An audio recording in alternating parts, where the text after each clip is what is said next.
Good afternoon. It's just gone 1 o'clock on Wednesday, the 27th of August, 2025. Welcome to UK Column News. I'm your host, Charles Malet, and I'm joined in the studio today by Mike Robinson. Welcome to the programme, Mike. Pleasure, Charles. Good. And we have our live link, Sandi Adams from Somerset. Now, in today's programme, we'll be looking at the relationship between the Online Safety Act and digital identity, a closer dive into the surveillance state as it is, how the 2030 agenda is wielded as a control mechanism, and another look at the very questionable decisions being made in the energy sector, as well as the relationship between so-called public health, propaganda, and celebrity. But we are going to get started today with the issue of deportation, and the past fortnight has seen the issue of mass deportation as being the key political and social battleground, with opportunists crawling out of the woodwork at every turn. Just yesterday, Nigel Farage and Zia Youssef took to the stage to give speeches under what they're calling Operation Restoring Justice, including saying that they would do away with not just the European Convention on Human Rights, but also the Human Rights Act 1998. Now, in fairness to them, they did take a large number of questions from the press, which they answered in varying degrees of, they were varyingly convincing, let's say, to be perhaps generous to them. There seemed to be exceptions to every rule when they were actually pushed, especially concerning the right of Afghanistan residents to remain. Farage qualifying, saying that, yes, absolutely, those who fought with the Brits and Americans, which of course is slightly contradictory considering that the most recent statistics show that Afghans are among the greatest numbers of those that he is suggesting that he would deport in the first place. It's all a bit contradictory and confusing, but nonetheless, everybody is weighing in. Yvette Cooper, of course, saying that she will overhaul the system after inheriting. She's very clear to make the point that she's inherited the problem. And from the government statement, she's promising to end hotel use under some of the most significant changes to the asylum system in decades. And she concedes that whilst there is a backlog of 106,000 cases waiting to be heard, but wait times are increasing, with an average wait time of 53 weeks.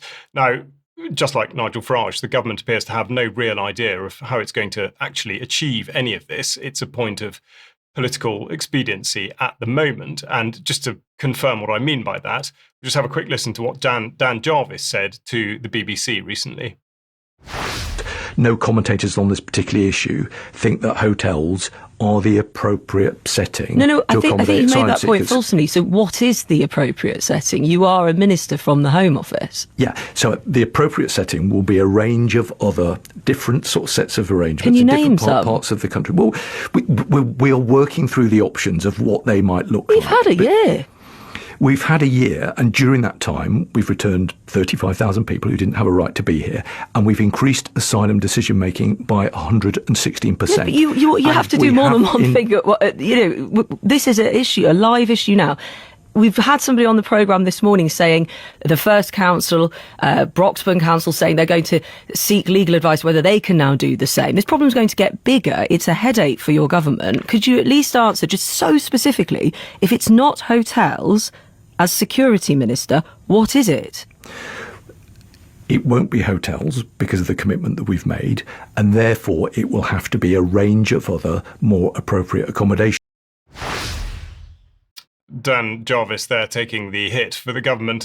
In fairness to the BBC, the correct question is being asked, and there's an absolute failure to answer it. Now, the catalyst for all of this coming into the news has been the High Court ruling on the case brought by Epping Forest District Council, and on their website, Chris Whitbread, the leader of the council, has written, and this, I should remind you, concerns the Bell Hotel. He's written, so far as the council is aware, there is no criminal record checking of individuals who might only have been in the country a matter of days before being housed at the hotel.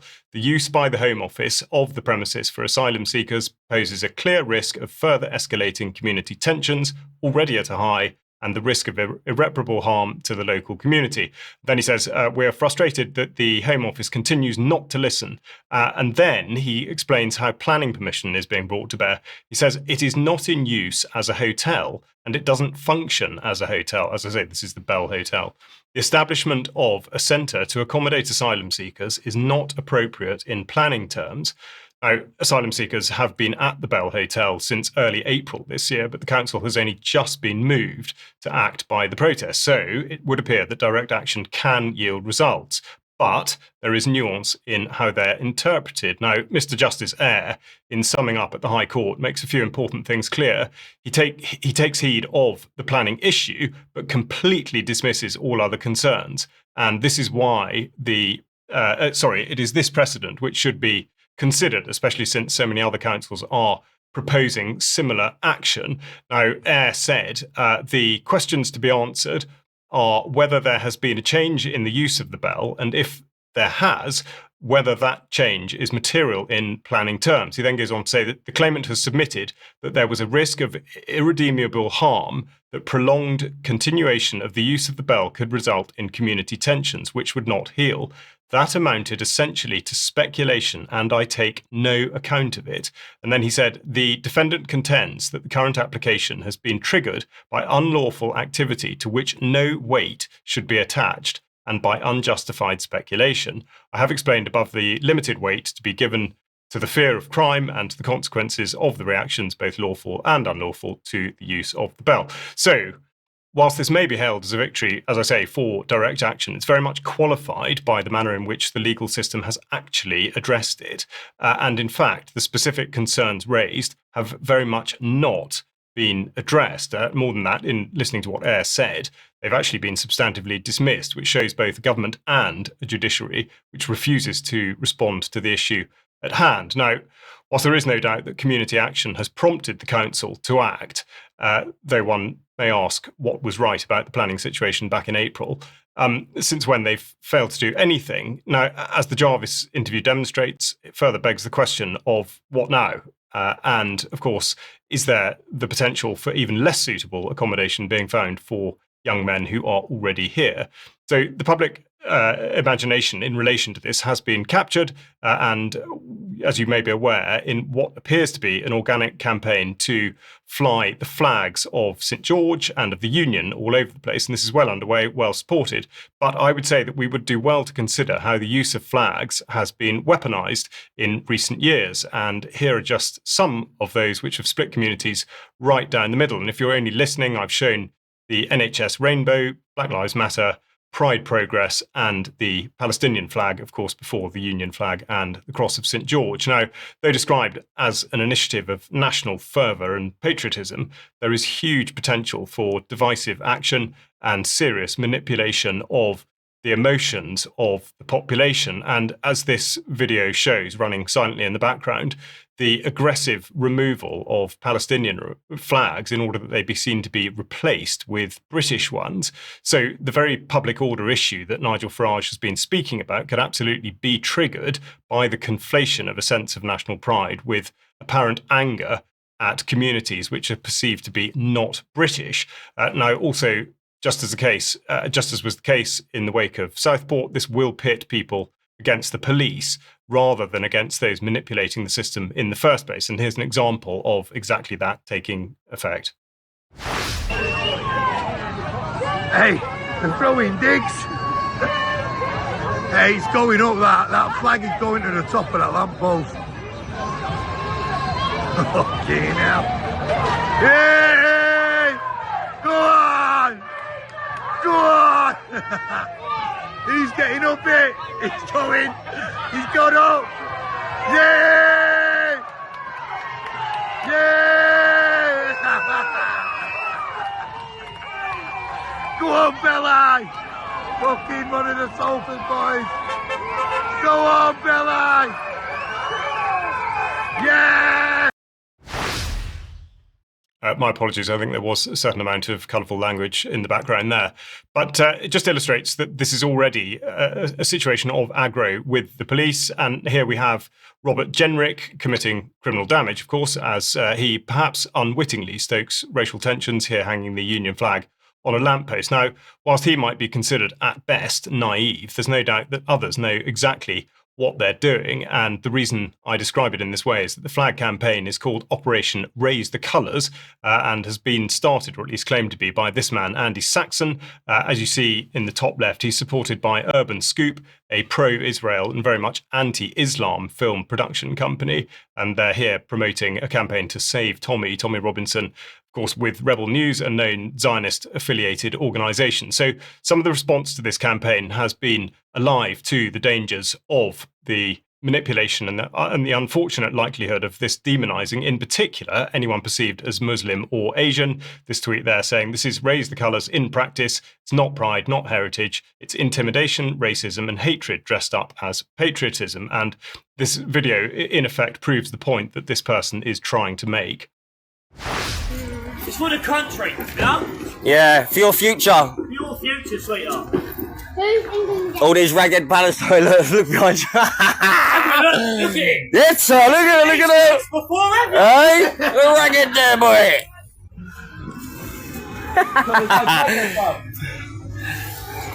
When it's no time.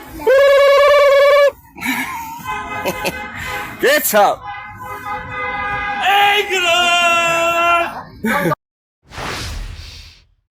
So it's very easy to see how a campaign that may be perceived by many as a noble and indeed fairly straightforward campaign could actually very easily be subverted. Now, Urban Scoop further promotes the idea that the Quran is in fact condoning acts of violence, and it's at this point that I would cite David Miller's most recent article on the UK Column website, and I am pleased to say that David joins us on the news programme today. Now, David, welcome to UK Column News. Just to get started with what I've just said in mind, in a way, in the way in which Islam may be regarded by some, and indeed how it's been manipulated on these shores. If you could just tell us a little bit about your article, please.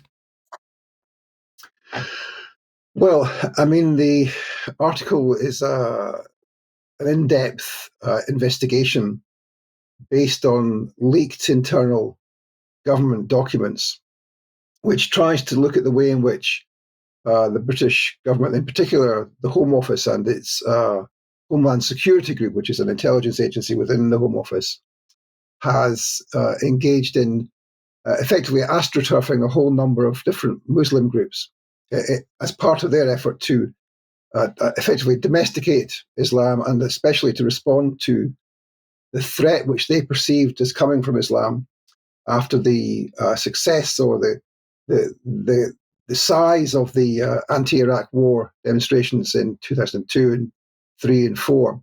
So the government's response to that was to try and say, well, we want to change Islam. Islam shouldn't be engaged in, Muslims shouldn't be engaged in criticizing government or foreign policy, especially over the war in Iraq, but also in relation to the question of Palestine. And so that the reason that they've done this, and they've astroturfed a huge number of Muslim groups, is to try and suggest that Muslims are British patriots and that it's wrong and indeed extremist for Muslims to oppose Western wars. So, of course, that's been a long-term campaign of theirs. And what they've done effectively is that they commissioned a PR firm to set up a whole number of different Muslim organizations, or to work with existing known Muslim organizations, whereby the government would write the messages that these Muslim organizations would give out, and these messages would be given to the PR firm, and the PR firm would give them to the Muslim organizations, so that sometimes the Muslim organizations didn't even know that it was British intelligence officials who were actually writing their key messages. So the investigation really is an attempt to show how that process worked, and how the government was able to keep this secret, keep secret the idea that to keep secret their involvement in it.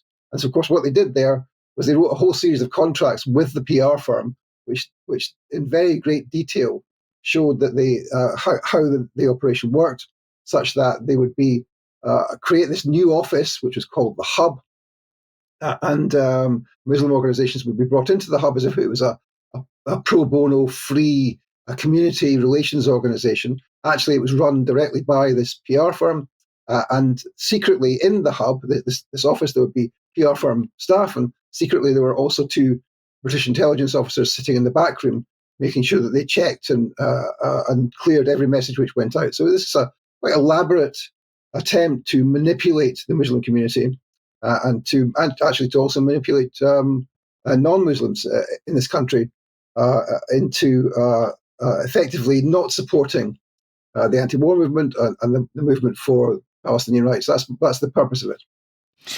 David, I suppose my first question would be, is there any evidence to suggest that, aside from not supporting the anti-war movement, that there's been any effort to manipulate opinions about each demographic, as it were, so Muslims versus other communities in the UK, and particularly the white community versus Muslims?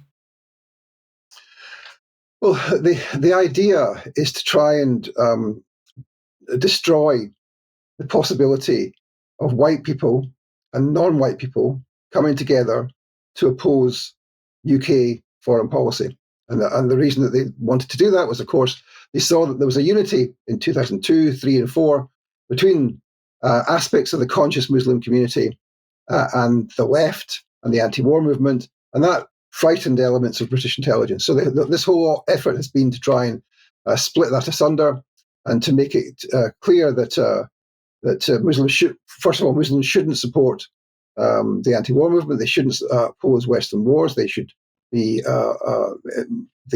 adorn themselves with the Union flag, which is one of the key themes of one of these campaigns, and also that they wanted to split the Muslims apart from white left groups, if you like, and part of the effort, therefore, was to say that there are these good Muslims who are the community groups working with them, although they didn't say they were with them, and there are these bad Muslims, and these are the Muslim extremists, and so they try to show that the Muslims who are conscious and who are saying we don't want to kill a million Iraqis, we don't want to participate in the genocide in Palestine, they tried to smear them as being extremists, as being what they were called jihadis, etc.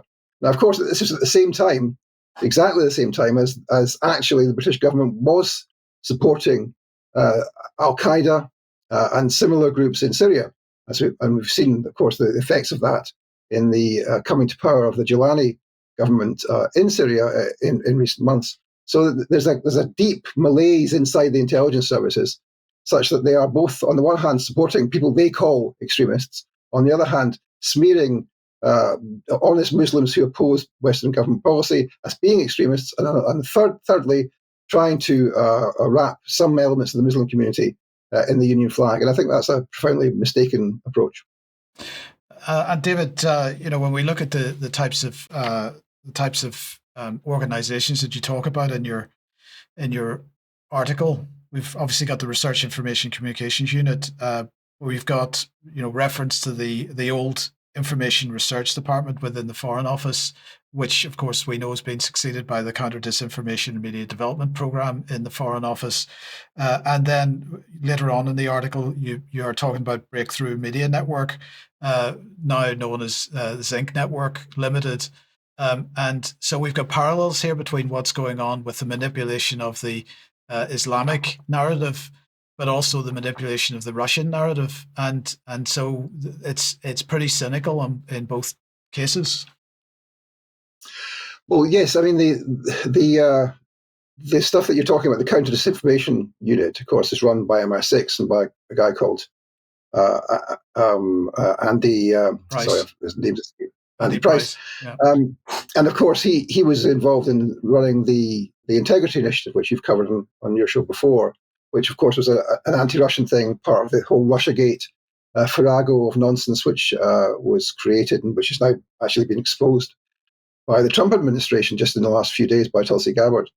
So that's part of the same thing. There's the anti-Russian stuff, which of course is in favor of the adventures in Ukraine and of supporting Zelensky and indeed the neo-Nazis who support Zelensky. At the same time as trying to target those who were against the Iraq War or who are against the genocide in Gaza. Now, this is a set of organizations which are closely related to the intelligence agencies. As I mentioned, RICU, the organisation you mentioned there, which is effectively today's Information Research Department, is part of the Homeland Security Group, which is a British intelligence agency inside the Home Office and comes under effectively the rubric of MI5. The organisation you referred to, the Counter Disinformation Unit, comes under the aegis of MI6, which of course was key to the propaganda operations in Syria, where they employed a whole number of people to promote effectively Al-Qaeda in Syria against the government of Bashar al-Assad. So there's a deep cynicism inside British intelligence and inside the strategy of British government. And what we're trying to do here is to show how that works, to illustrate to people that these people are not honest and that they are engaged in a huge apparatus of deception. And we should point out that this is part 1 of 2. Is that right? Yes. So in part 2, what I will do is, the first part is a long article, and it goes into great detail from the leaked documents with all the contracts, etc. And in part 2, what I will go on to do is to look at the specific organisations that have worked very closely with British intelligence, and there's quite a number of them, but I will look in depth at about 4 or 5 of them. David, thank you very much. Just to finish off, have you got any thoughts on the general situation in the UK at the moment and how you think this might pan out? Well, I think it's extremely worrying. We are having a huge escalation in Islamophobia. You mentioned Tommy Robinson and Rebel Media there, and of course I've done investigations of Robinson's background and his alliance with the Zionist movement and the funding that he's had from the very beginning of the English Defence League from the Zionist movement. And I think there's a great need to disinter some of what's happening, just in the way that you started to do there with the flag thing. I mean, the whole question of remigration as a concept, where does that come from? It clearly is linked to earlier Zionist themes about, for example, the concept of Eurabia, which was popularized by a woman called, using a pen name, Bat Yor. Her real name is Shisea Littman, who is a former Mossad operative. Her and her husband operated in Morocco for the Mossad. And so there's a need to look at the links that there are between the Zionist movement and this current activity. Now, in the film that you just played, of course, one of the key indications that there's a Zionist connection is the fact that they're taking down, what was it they called it, Islamic terrorist flags, the flag of Palestine. Now, that's an indication of the way in which the Zionists are involved, deeply involved with the far right in this country, in a way which people haven't understood. Perhaps they understand that the Zionists are involved with the neocon think tanks and with the pushing of Islamophobia and all of that, but they're deeply involved in the far right, as we've shown with, for example, Tommy Robinson. And that's something I think which requires much more research work, and I'm glad to see that you've started to do some of that. David, thank you very much for joining us today. That's been really useful, and we'll look forward to the second part and having you back on in the very near future. Thank you. Thanks, David. And of course, there'll be a link to the article referenced in the show notes. Now, with David in mind, and indeed the legal situation that he's been through with Bristol University, just to finish off this piece, it is perfectly remarkable that the Wall Street Journal has printed an open letter from Charles Kushner, who is father of Jared Kushner, Donald Trump's son-in-law, which concerns, it's to President Emmanuel Macron.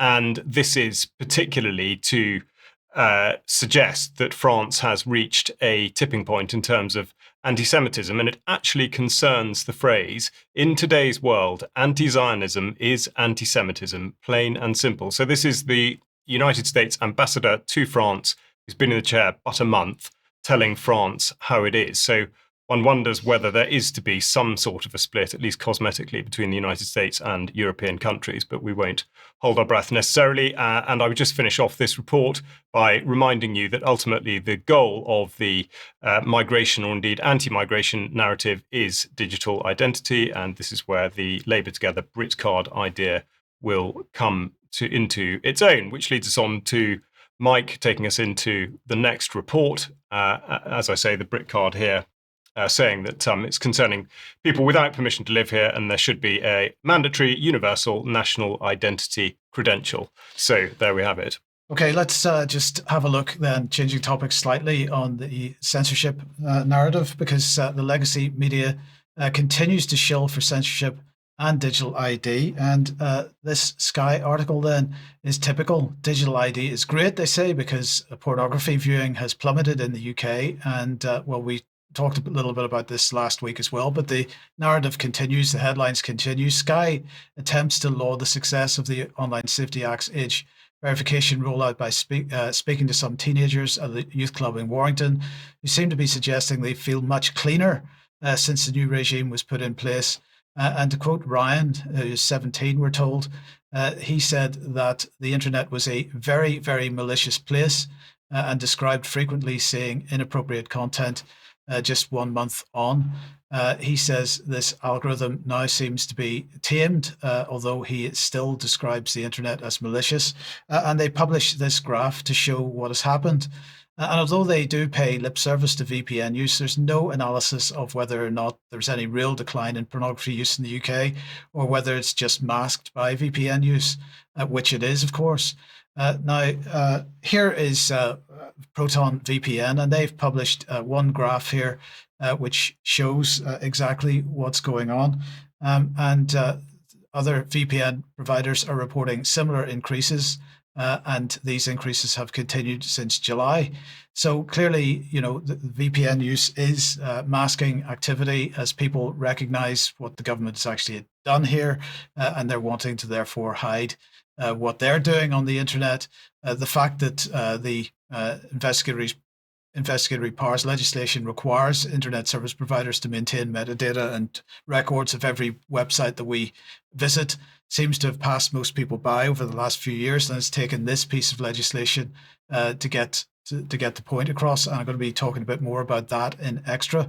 But in the meantime, in the United States, the FTC, the Federal Trade Commission, has written to platform chief executives to warn them that compliance with the Online Safety Act may leave them open to prosecution in the US. So FTC Chair Andrew Ferguson said that restricting access to content for American users to comply with foreign legal requirements might amount to a violation of Section 5 of the Federal Trade Commission Act, which prohibits unfair or deceptive commercial practices. He cited the EU's Digital Services Act and the UK's Online Safety Act, as well as reports of British efforts to gain access to encrypted Apple iCloud data as examples of measures that could put companies at risk under US law. He invited company leaders to meet with his office to discuss how they intend to balance demands from international regulators while continuing, he says, to fulfill their legal obligations in the United States. And on the digital ID front itself, the global rollout continues. So Biometric Update here is reporting that Nigeria's National Identity Management Commission must make sure it issues at least 59 million national identification numbers by December the 31st, 2026. Now, this is an objective of the ID Authority is pursuing in line with revised terms for the Nigerian Identity for Development project. It's an initiative funded by the World Bank alongside the French Development Agency and the European Investment Bank to the tune of around $430 million. Now, Biometric Update cites a report by Tech Cabal, which says that they need to issue at least 3.3 million of these new identification numbers every month between now and the end of the project, which is 3 times the current rollout rate. And so that is probably unlikely to happen. But Biometric Update also reports that Sri Lanka is in a similar boat. In this case, they intend to integrate the Sri Lanka Unique Digital ID project with the Electronic National Identity Card project, assigning unique ID numbers, centralizing various types of IDs, and capturing data like birth certificates and tax identification. And finally, on this topic for today, the Future Marketing Insights website takes a look at the size of the digital ID market over the next few years. The digital identity services market is predicted to grow from $28.5 billion US dollars in 2025 to $86.5 billion US dollars by 2035, and they provide us with a nice graph for that. The leading segment in digital identity services market in 2025 is identity verification and so-called know your customer, which of course is related to the banks. It's something that we're all subject to. And the top key players in this, they consider the likes of LexisNexis Risk Solutions, Experian, Trulio, Jumio, on FIDO, MyTech Systems, IDEMIA, Thales, iProve, GBG, and so a mixture of social credit companies in the West here and military industrial complex in there. So I don't know what else to say about that, but this agenda rolls on apace, and it looks like it's it's clearly a global effort. It is, but I think we would be well advised to cast our eyes towards Nigeria in 6 months' time and see how they're doing. Yes. Because if uptake has been anything like it was for their central bank digital currency, it's going to be an absolute disaster. So I think that's what we have to hope for. Now, moving on, last week you'll recall that Sandi gave a report on stillbirth and indeed what are called stillborn baby payments in Australia. Now, the situation has evolved somewhat since then, but just before we have a look at that, we'll go to Sandi for a very brief synopsis as to what she was reporting last week. Thanks, Charles. Yes, I came across this last week, and it looks as though the Australian government are kind of covertly encouraging, incentivizing women to have abortions, late-term abortions, 20 weeks plus, and they're giving them an initial payment of $4,200 or $300, and then after that, because the baby is killed in utero, they are given birth to a stillborn child. And because it's a stillborn child, there is another payment that they can get, which is $22,000 for a parental leave payment, so that they can, for grieving for up to 18 months. So that is the way that it's and Services Australia are encouraging women to take these payments and giving them all the apparatus to do so, all the forms to fill in.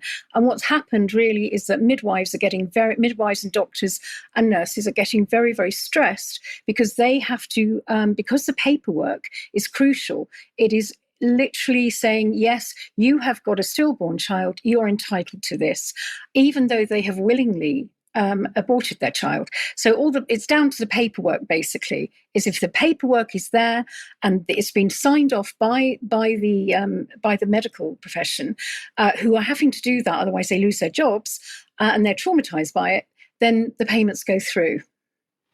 Thanks, Sandi. And this has caused sufficient stink, quite rightly, for a question to have been asked in the Australian Parliament, which we'll just have a look at. This is from Pauline Hanson.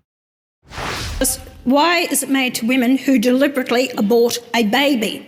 Minister, this policy risks creating a financial incentive for late-term abortion where Australian women can terminate a pregnancy up to the day before birth. They can terminate a pregnancy up to the day before birth, allowing women to receive a lump sum payment and access to paid parental leave of up to $22,754. Why is the Albanese government funding the murder of healthy babies, some left to die in a kidney dish for up to 5 hours?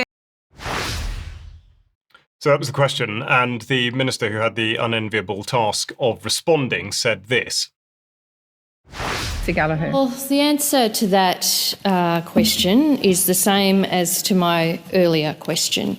There are laws in this country around termination of pregnancy. They are laws that are regulated by the states and territories, and I support those laws. One of the reasons I got into politics was to ensure that women had the right to make choices about their own reproductive health. I accept that some people disagree with my views on that and with laws in states and territories that provide the regulatory arrangements around that. Now, in relation to the stillborn baby payment, as I said, and as it relates to other payments, including PPL, evidence is required, documentation is required before those payments are made. In relation to the stillborn baby payment, that includes certification from someone attending the birth, a health professional attending the birth, that the birth was of a stillborn child. That is the documentation that's made or required in order to receive that payment. Now, she is absolutely trying to evade the question, and UK Column got in touch with Services Australia directly, and they too absolutely tried to evade the question. They sent a statement saying it was attributable, and in that text said that government recognises the tragic loss and trauma of stillbirth. They said a medical professional is responsible for determining if the definition of a stillborn baby is met for the purposes of the stillborn baby payment. And that is at the crux of this, because, of course, if the way in which a fetus is extracted after being terminated constitutes a stillbirth as far as the medical professional is concerned, then indeed the system may be manipulated. Then Services Australia go on to say that claims are assessed on the basis of evidence and documentation provided by a medical professional. A medical professional is responsible for considering the cause of death. So in other words, Services Australia, they're washing their hands of any further investigation into the matter as to exactly what it was that the medical professional had written up and why. And then they go on to say, as though to cast one's attention elsewhere, they say for circumstances that are not a stillbirth, such as termination of pregnancy, supports are available through Services Australia, including counselling and support to connect with local services, by which they mean if it's been written up as a termination rather than an abortion. Than a stillbirth. So Services Australia very much avoiding the question here, and indeed they refused on a follow-up inquiry. They absolutely refused to answer any further questions about this. They, exactly as Sandi reports, they are without doubt incentivising late-term abortions by the waiving of money for exactly this type of procedure. Now, moving on, UK Column is a phenomenal research resource, and I hope you are able to use the website to its greatest effect, whether or not you're a member, by searching first for it, making sure that you're looking through all the various sections, and indeed going down to the comment on the home page. If you would like to join us as a member, the front page will guide you through that, whether you'd like to do it on a monthly, annual, or indeed lifetime basis. Now, the interview that went out yesterday was Diane Rasmussen-McCaddy speaking to Louise Payton on holistic health. So please do go back and listen to that. That's gone out well.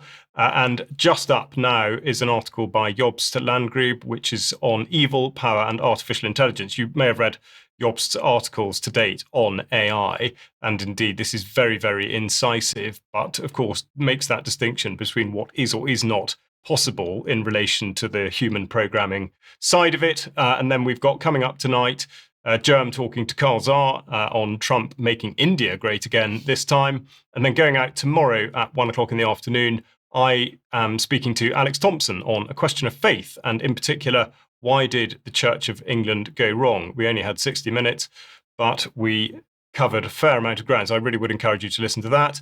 And in terms of what's coming up, we are still very much looking forward to seeing you in person, we hope, at our event in York, where we have Andrew Wakefield speaking, and indeed you will have access to his film Protocol 7, whether or not you join us in person or via the live stream. Now, as well as Andrew Wakefield, Tess Laurie will be there, and a great volume of the tickets have gone already, so please don't delay too long in committing to that. Just a reminder, there will also be a good social event in the evening, so we really hope to see you there, and if you can't make it, do please join us on the live stream to that. Now, this takes us up to the subject of biosurveillance, which Mike is going to describe a bit more about. Yes, indeed. So a new program to evaluate how wastewater monitoring could be used to detect a wider range of dangerous pathogens was launched today by the UK Health Security Agency. Now, their words, not mine. They say they will assess the use of cutting-edge technologies to improve the UK's ability to detect and identify the genetic material of various viruses in wastewater, tracking how the amount of virus detected changes over time. And they say that this builds on the UK's existing wastewater surveillance for polio, and if successful, could develop the UK's capability to detect dangerous diseases such as Crimean Congo hemorrhagic fever, a severe disease, these are their words, endemic in Africa, the Balkans, the Middle East, and parts of Asia, that has never before been targeted in wastewater testing. So I'm sure you're impressed. It goes on, the program will also explore the potential of these technologies to create an early warning system for pathogens such as Mpox, West Nile virus, and Lassa, which could in future enable the UK to detect and take faster action on outbreaks, which, their words, as we saw in the COVID-19 pandemic, is vital for an effective response. So try not to laugh. I appreciate this is a comedy section of the program. But anyway, if we remember back to 2020, the exact same story was coming out of the British regime then, this time from DEFRA, the Environment Agency and Joint Biosecurity Centre, because the UK HSA didn't exist yet. So what did they say? They said the project has already worked successfully in an area in the southwest of England where sewage sampling data showed a spike in coronavirus material, despite relatively low numbers of people seeking tests. And then we got a quote here from George Eustace, who said at the time, this is a significant step forward in giving us a clear idea of infection rates both nationally and locally, particularly in areas where there may be large numbers of people who aren't showing any symptoms and therefore aren't seeking tests. And then the report at the time said that the program was first announced in June, this would be 2020, has now proven that fragments of genetic material from the virus can be detected in wastewater. So, Charles, I don't know what you think of that, but I found it highly impressive. I'm afraid to say I really don't think very much of it. Yeah, sarcasm over at this point. Yeah, I'm sorry, it is. I'm all out. But yes, I mean, no doubt they'll keep banging that particular drum or splashing it or whatever one does with it. But yes, it sounds like complete nonsense. Sandi, on that theme, I suppose, considering all these things are related, and the control mechanism that is Agenda 2030, what are your thoughts on that right now? Well, I'm just about to speak really about how 2030 is really the nub of everything. Everything really radiates out from 2030. And I did a talk at a festival a few weeks ago called the Gert Dog Festival in Somerset. Gert means big, so it's a big dog festival. It's on the Gert Dog of Langport, which is an effigy in the land. Anyway, a lot of people enjoyed seeing this and the way I broke it down and said, oh, this actually makes sense, because it's like joining the dots. There's so many things going wrong in our world, and it kind of brings it all back, and you see where it's all radiating from. So my first slide is really a kind of a visual of that. Now you can't see it very well here because it's quite small, but in the centre is Agenda 2030, and I will explain all these other ones radiating out because all of it is linked. And Agenda 2030, which was brought about in 2015 by, it originated from Agenda 21, it became 2030 in 2015 at the Vatican by President Obama, where the 17 goals were launched. So the next slide is really about the control framework and how that works. We've got one of the branches is DEI mandates, enforcing ideological compliance in workplaces, education and government, undermining meritocracy and creating division. And then we've got net zero policies, costly energy transitions that dismantle reliable infrastructure, raise living costs and energy costs, and give over the energy control to global actors. And then we've got mass migration, overloading housing and services, changing demographics rapidly, and eroding national cohesion. We've got a lot of these attacks on farming, land rewilding, carbon offsets that drive farmers out of business and reduce domestic food security. ESG, we've got environmental and social governance contracts for businesses, which will dictate corporate policy via environmental and social scorecards. And the sidelines profit and market choice. We've got BNG, which is biodiversity net gain, which is a really big one on scoring and literally commodifying agriculture and nature. So the next one is digital ID systems. Again, centralised databases, enable surveillance and control. We've got the C40 cities with devolution, with the transfer of power from Westminster to the smart cities, and what that means, bypassing local democracy. We've got CBDCs and financial centralisation, programmable money, and education reform and indoctrination, replacing knowledge with ideology, global citizenship training, and climate and social activism. And the next one is obviously the NHS. That's another arm of it, digitising and centralising health data, enabling predictive surveillance and global health governance, property rights erosion, 15-minute cities, mobility restrictions, and surveillance infrastructure, facial recognition, AI monitoring, predictive policing. And then there's the last one is, I think it's the water resource one. Anyway, we've got, water resource control, privatising and rationalising resources under environmental quotas, which is what you were talking about earlier, Charles. Banning private collection in some cases, international treaty overrides, cultural deconstruction, monopoly consolidation, destroying small and medium-sized businesses again, and data mining, and data mining in schools and impact investing, all the children in schools, data mining them. So this all comes back to the 17 sustainable goals. And though each one of those is instrumental in the destruction of everything as we know it. And I'll just sort of go into it a little bit deeper, just with two of those goals, what they really mean. And I'm going to take two that are really related to food. We've got no poverty and zero hunger. So let's start with no poverty. It's goal number one, poverty alleviation and social protection. So the UN solution is AI-enabled digital footprints for credit and mobile money access, blockchain identity solutions to enable economic identities for all. And it's like a levelling up of communities. And really what it means is to make everyone equally poor. UBI with fixed amounts of carbon credits and digital footprints that are all sort of feeding into this data mining facility that they're creating. And the next one is, I think we've got, end hunger.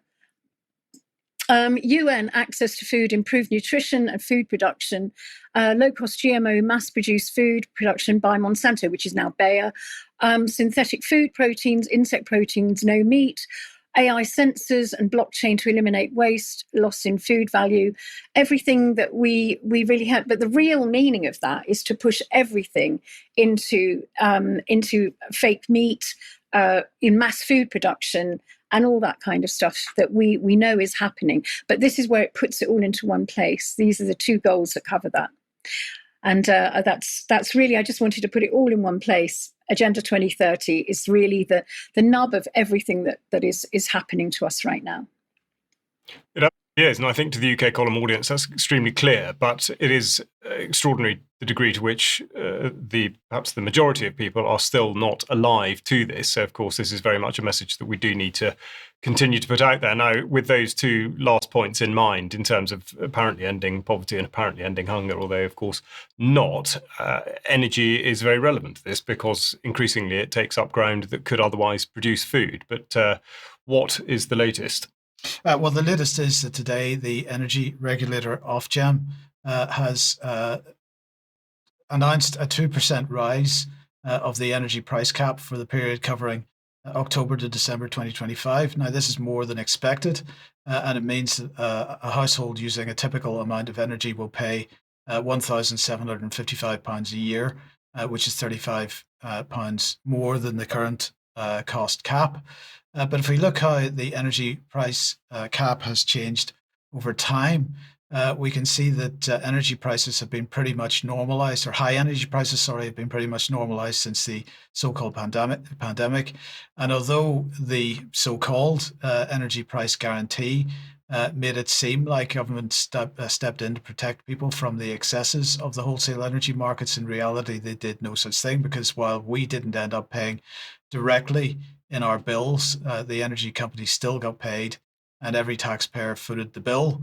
So remember that the energy cap sets the maximum price for each unit of energy, but not the total bill, which depends very much on how much energy we use. So this quoted figure of £1,755 per year is only indicative. The question remains, why are energy prices so high in the UK? Could it perhaps be to do with renewables and net zero? So let's bring this on screen then. This is Dieter Helm, because he's saying yes in a comment piece that he published yesterday. Why is the price of electricity so high, he asks. It's a puzzle, he says, because successive politicians, Blair, Cameron, May, Johnson, and now Starmer and Miliband, and lots of lobbyists have told us we should have expected quite the opposite, cheap energy to be achieved by getting out of fossil fuels, first exit coal, then bear down on gas, and a new era of cheap wind and solar would give the UK low absolute and relative electricity prices.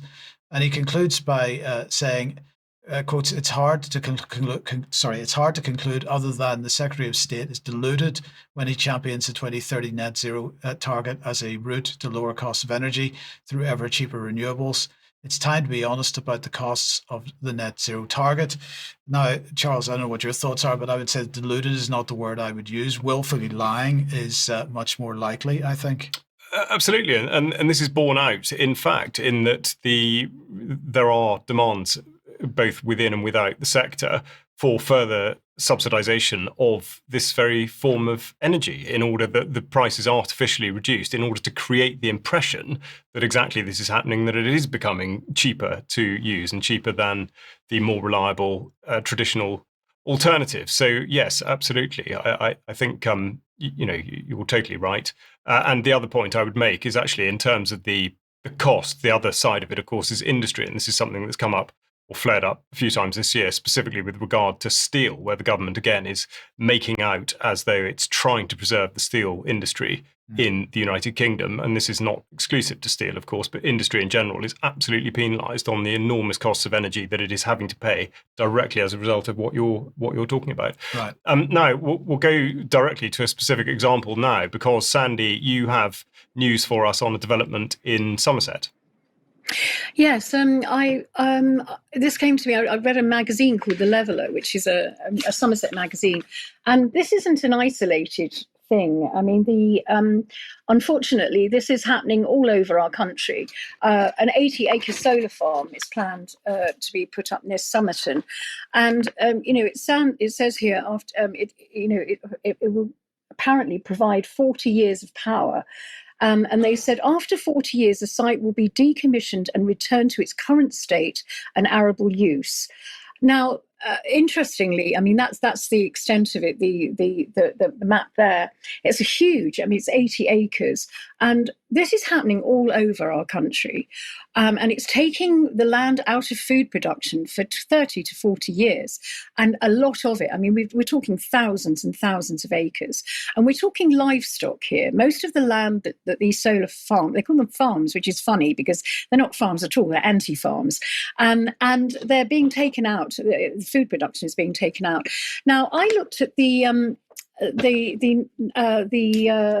there's another issue that it says it will be restored to its former state, but that also is questionable because I did some work on risk assessments, and if solar panels are damaged in fire or severe storms or landfill crushing, the toxic compounds like cadmium and other trace minerals do leach into the ground, and even beyond chemistry, you've got soil compaction, loss of farmland, habitat changes, and herbicides used to control vegetation underneath. And actually, you cannot graze animals alongside the panels because the farmers can't get insurance because the animals nibble the wires. So that is not an option. So it's taking out a lot of livestock grazing. That's what the point I'm trying to make. Now, I looked at the National Planning Policy Framework document, which is really quite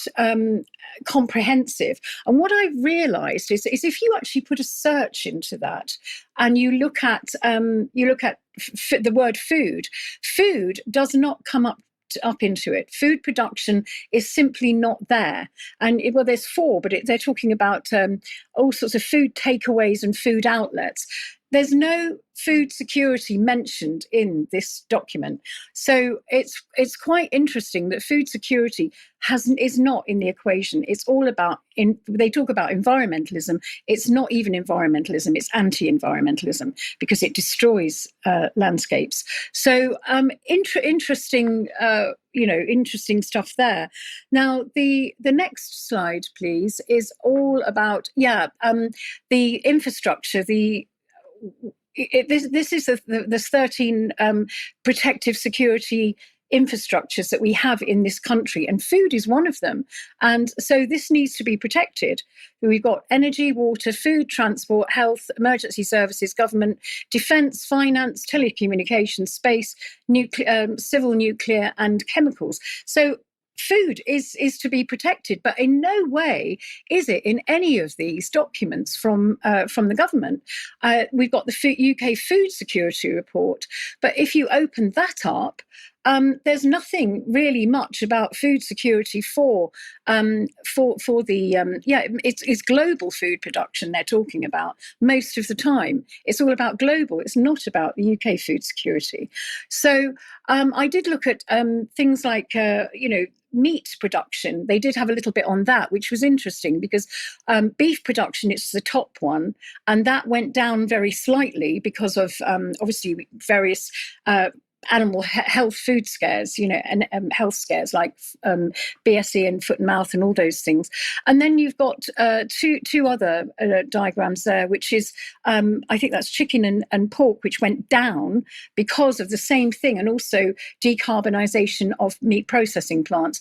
Lambs tended to stay pretty stable, and eggs went down as well. So everything as far as meat and dairy is going down very slowly, but this will impact more the more solar farms we have, because they'll be taken out of production. And that's the whole idea. And the next slide, I think, is the C40 cities. Yeah, the C40 cities slide, which actually says that the progressive target for 2030 is 16 kilograms of meat per person per year. And actually the ambitious target is 0 kilograms meat consumption. Now, we know they're not hitting their targets because, 2030 is, we've got 5 years. Are they going to make that happen? 5 years, no meat production at all? Probably they'll try, and that's what they're doing. So at the moment, farmers are being incentivized to give up their land to renewable energy, such as solar, wind and housing, rewilding, non-food production businesses. And this will reduce production significantly. So there's consideration for food security, which is currently at only about 60%, and it's declining. Our food production is declining. So if we weren't able to access imports, what will we do? We've got loads of solar panels that are making money for big investors, but and wind farms, but not the people. So if you do want to oppose this planning application, do try. I think you can go on to planning application. That is I'll put this in the show notes. And there's a planning application number or code. And unfortunately, Somerset have spent 12 weeks now. They're not answering their phones, they're not answering emails, because they've got a backlog of planning applications. What a surprise. And so they've closed down shop. So whether this will be slid in under the radar without people being able to oppose it, I don't know. Now, I'm going to look at quickly biodiversity net gain, because a lot of people don't understand what it is. And again, there's another UK government guidance on it, biodiversity net gain. And this is a way of creating a financial instrument for land management people, big corporations, to make money out as a financial instrument out of the land. Financialization of nature. And all the banks and the corporations make the money, not us. So here's a sort of idiot's guide to it, if you like. And so long as you actually there's a net loss if you just you just build, and then there's no net loss if you build and you add a few trees. And then with this one, you get net gain because you're not depleting the countryside, and you're building and you're putting more trees up. So it's all about building and trees, not about food. And that's really quite interesting in that. So who needs to think about BNG? And we're looking at BNG really, it refers to the core groups, and BNG, it's developers. Developers will be required to submit biodiversity net gain so that it creates an income. And that's all it is. It's a big income for various sectors like land managers, big corporations, and banks, basically. So all of those make loads of money out of biodiversity net gain. It is a financial instrument, and we don't. It takes away our food production. It does indeed, Sandi. Many scams running concurrently there, and you're quite right on the biodiversity net gain. Of course, the other thing to point out is that there's no requirement to have replaced before you destroy. So in effect, there's always an enormous lag, which is never really taken into account because it really concerns intent, which of course it shouldn't. I think the other thing to point out is as you quite rightly did, the absolute con about the suggestion that livestock would be able to graze in areas that there are solar panels, which of course might in certain situations be feasible, but you can't cut the grass if you want to in order to keep it for hay or any of those sorts of things. And again, the food security report that you referred to is something that the Labour government have absolutely put the brakes on. Having had a commitment written down in law to continue to update it, they have absolutely failed in that department, one assumes, because they do not want to report the true state of affairs, even if they know what that is. Now, we are going to move on to deal with what I would describe as the relationship between public health, or at least as it's described, propaganda and media, especially film. Now, the drought situation, as reported by the Environment Agency, is shown on the screen now, but in effect, this suggests that almost half of England is in what is called drought, with a large quantity of it in a situation of prolonged dry weather, with only a few regions, interestingly, the southeast and the southwest, regarded as being normal. So the alarmist rhetoric is not exactly borne out by the latest data from the Environment Agency, but that hasn't stopped certain individuals or indeed organisations from capitalising on the sort of feeling of panic. And this is the London, the Mayor of London's organisation here, talking about London cool spaces. So suggesting that due to climate issues and the necessity for water in hot weather and all the rest of it, they have set up London cool spaces, which no doubt you can access via an app or something similar. The reason I cite this is because Sadiq Khan has form where this is concerned. This is him on stage with Matt Damon, the founder of what's called water.org. Khan, therefore, making a pledge to connect London's activities to those of Damon and his worldwide sort of campaign and organisation.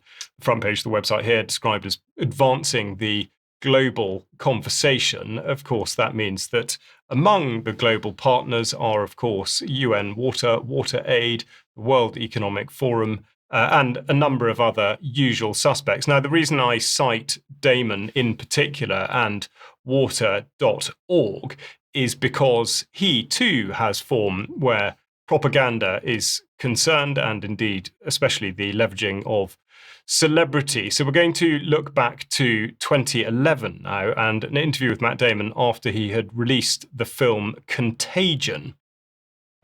Among them. But right now, our best defense has been social distancing. No handshaking, staying home when you're sick, washing your hands frequently. Let me bring in Alan Crumwoody into this debate as well. Alan's a freelance journalist. He was the first to track the Shinko busman video.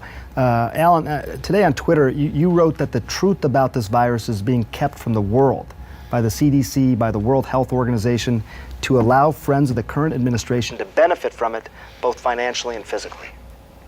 There are therapies we know are effective right now, like forsythia, and they don't even appear on the CDC website. On your blog, you also wrote that the World Health Organization is somehow in bed with pharmaceutical companies? Because they are. That's who stands to gain from this. They're working hand in glove. When you think about the politics behind contagion and other pathogens where the government might, on the side of caution, not tell everybody till, maybe it's too late. Like it could be going on right now, we don't know. Well, I mean, I think the media would be a big part too, because how that was framed to people would dictate really what the outcome might be. I mean, because it's not really about necessarily the virus itself; it's about our reaction to it. And you know, if you look at like anthrax, like 2 people died, and we shut down the airline industry. You know, that panic is potentially a lot more lethal than the actual virus, or could be. Right. Now. So just to clarify there, first of all, that was 2011, and secondly, the first part of that clip was actually a film. Now, we go back to look at London's cool spaces because we need to have a look at the all-important message which pops up after you've accessed the page, and it says, when the weather is hot, you can take simple actions to protect your health and the health of others. Of course, the NHS luckily has tips for how to achieve this. But now we're going to go back to Matt Damon, who spoke there in 2011. And this is what he had to say at the behest of Columbia University in 2020. And if you know anybody over the age of 55 or anyone who has any kind of pre-existing conditions, this is a lot more serious for them. So you can literally save their life just by staying away from each other. You can actually sit on the couch or in a chair like I'm doing and watch TV and save a life at the same time. You can work from home, you can use social media to communicate, you can save a few more. Now is the time to spend all the time you want staring at your phone or your tablet. And if anybody gives you a hard time about it, tell them not to bother you because you are saving lives. Just make sure that you tell them that from 6 feet away. So there we go, the incredible symbiotic relationship between the propaganda and the film industries. I don't know whether you have any comment in particular on Matt Damon or what he said. We'll keep it for extra. Yeah, we'll keep it for extra. Okay, well, in which case what we'll do is we'll finish off on a very much related topic, but it would appear that the latest news is that the Monty Python team appear to have been hired by the UK Health Security Agency in order to manage their Heat Health Alert programme. So I will read it out because it says, please complete the form below to register to receive both heat health alerts and cold health alerts. The alerts are year-round, with the core HHA season running from the 1st of June to the 30th of September, and the cold heat season running from the 1st of November to the 31st of March. The Weather Health Alerting System, which is managed by UKHSA in partnership with the Met Office, underpins the Adverse Weather and Health Plan, which brings together and builds on the previous Heatwave Plan for England, first published in 2004, and the Cold Weather Plan for England, first published in 2011. Users will be able to specify which region they wish to receive alerts for, with the ability to be notified for one region only, or multiple regions, as required by the user. Should a period of heat or cold occur that meets alerting criteria outside of the core alerting periods, an extraordinary alert will be issued. So there we have it. You know where to go in times of peril if it gets too hot, too cold, or none of the above.